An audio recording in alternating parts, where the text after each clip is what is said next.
noir, ton rire d'ivoire m'emmène droit à Yaoundé. Mais je dois vite me concentrer sur ton CV. Master en droit et en finance, je suis vraiment impressionné. Tes petits boulots ont dû te forger un moral d'acier. Tel un néon dans le néant, tu illumines ma journée.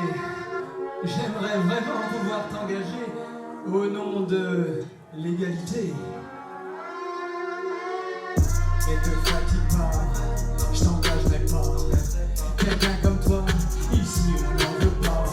Mais comprends-moi bien, j'y suis pour rien. Mais faut que je nourrisse ma femme et mon chien. Ton trajet a dû être long. 3 bus et puis 2 RER. Chapeau pour ta motivation. Vraiment tu peux être fier. Joli parcours professionnel. Je n'en crois pas mes oreilles. Tu es un as de la compta.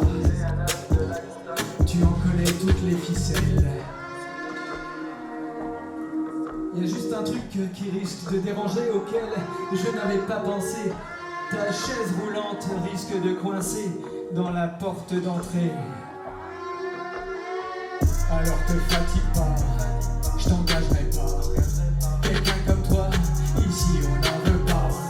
Mais comprends-moi bien, j'y suis pour rien.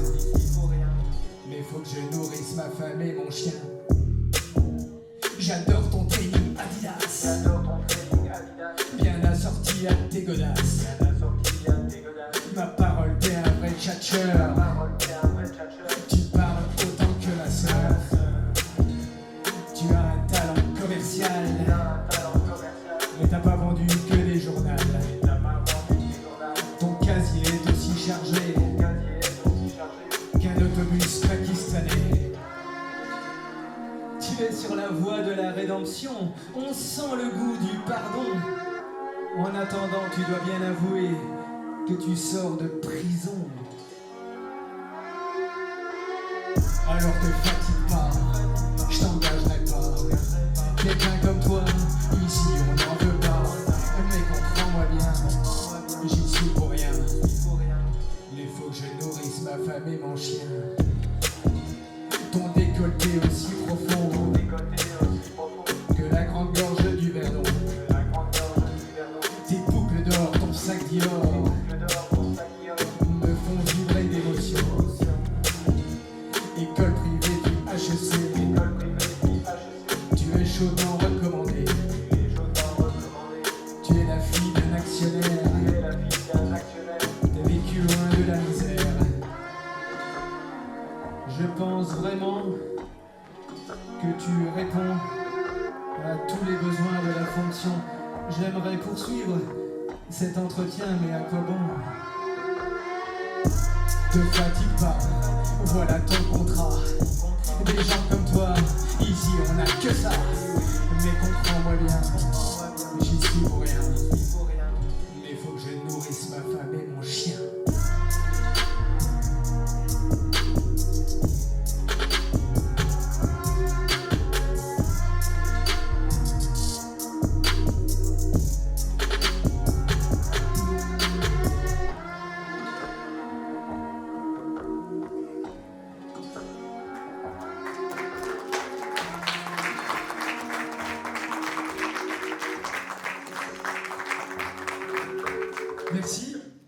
Merci. Cette chanson, en fait, je l'ai écrite il y a une dizaine d'années parce que bon, je travaille dans les ressources humaines et elle est le fruit d'une intuition, une perception intuitive sur la discrimination. Et la question qu'on se pose aujourd'hui, c'est est-ce que cette discrimination existe toujours? Cette discrimination à l'embauche existe toujours? Alors, j'ai préparé mon intervention. J'ai fouillé dans ma mémoire pour essayer de vous apporter quelques renseignements utiles aujourd'hui, contribuer à ces rencontres. Et je me suis souvenu d'un gros scandale qui a marqué la Belgique en 2001. Moi, j'étais jeune recruteur. Et en fait, vous vous en souvenez peut-être, mais et je ne vais pas citer de nom, c'était une agence intérim qui a fait les titres des journaux parce qu'une des consultantes avait dénoncé son employeur, elle avait dénoncé un code secret utilisé sur les bulletins, les demandes de recrutement. Et ce code secret, c'était BBB, bleu, blanc, belge.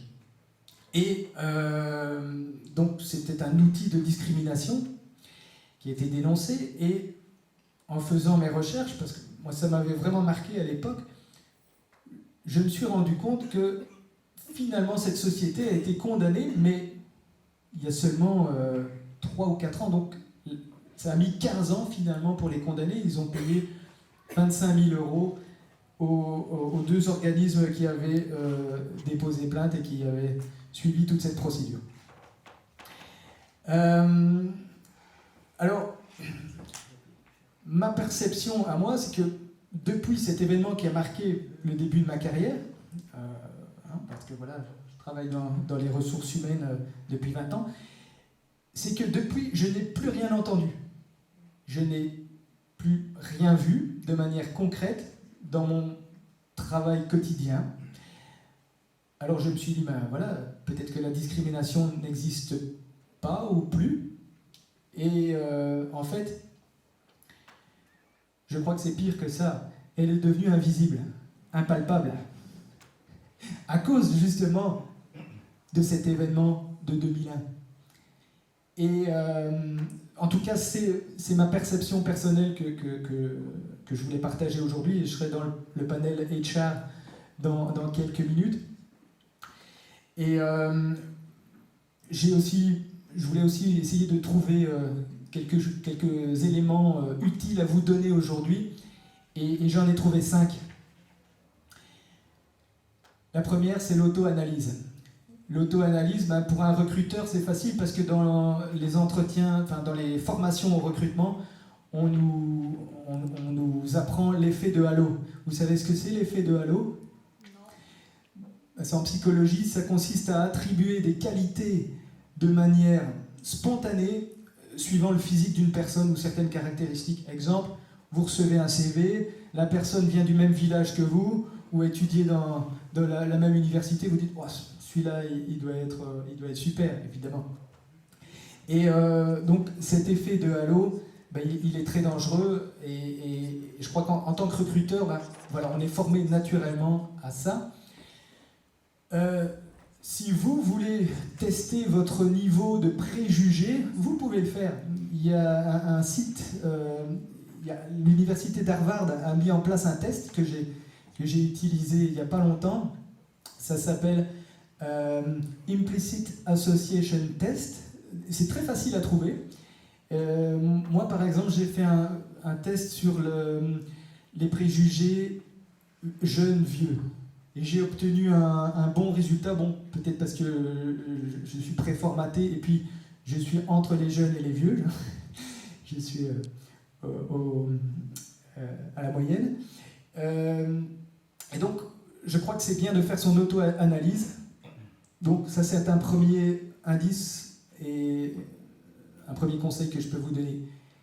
La deuxième chose, c'est d'analyser dans vos entreprises ce qui se passe. Dans un département, par exemple, vous pouvez regarder si un manager a 10 personnes, la répartition des recrutements. Est-ce que tout le monde vient du même groupe linguistique ? Est-ce qu'il y a assez de diversité ? Je crois que c'est des petites analyses qu'on ne prend pas le temps de faire, mais quand on s'assied, qu'on se pose 5 minutes, je crois que ça peut donner des renseignements très importants. Et je ne parlerai pas de ma société aujourd'hui, je ne peux pas, malheureusement. La troisième chose, c'est écouter. Parce que ce qui est invisible, en effet, peut quand même s'entendre. Alors, évidemment, ce n'est pas dans le day-to-day, c'est à la pause café, c'est à la cantine. c'est lors des sorties extérieures. Je vais quand même vous donner un exemple qui m'a marqué. J'avais un manager d'un groupe linguistique bien précis en Belgique qui parle les 2 langues, et puis subitement, durant la pause de midi, il arrive dans un restaurant et la serveuse parle une seule langue. Il connaît bien les 2 langues, mais il va utiliser la sienne parce qu'il estime qu'elle doit pouvoir lui répondre dans sa langue. C'est un petit indice sur l'ouverture de la personne. Bon, évidemment, voilà, je crois que on ne va pas lancer un débat là-dessus, mais ça c'est important. 4e chose, regardez, observez dans les ascenseurs, quand vous entrez dans votre département, qui dit bonjour à qui. Tous ces comportements qui sont, eux, visibles, mais insonores.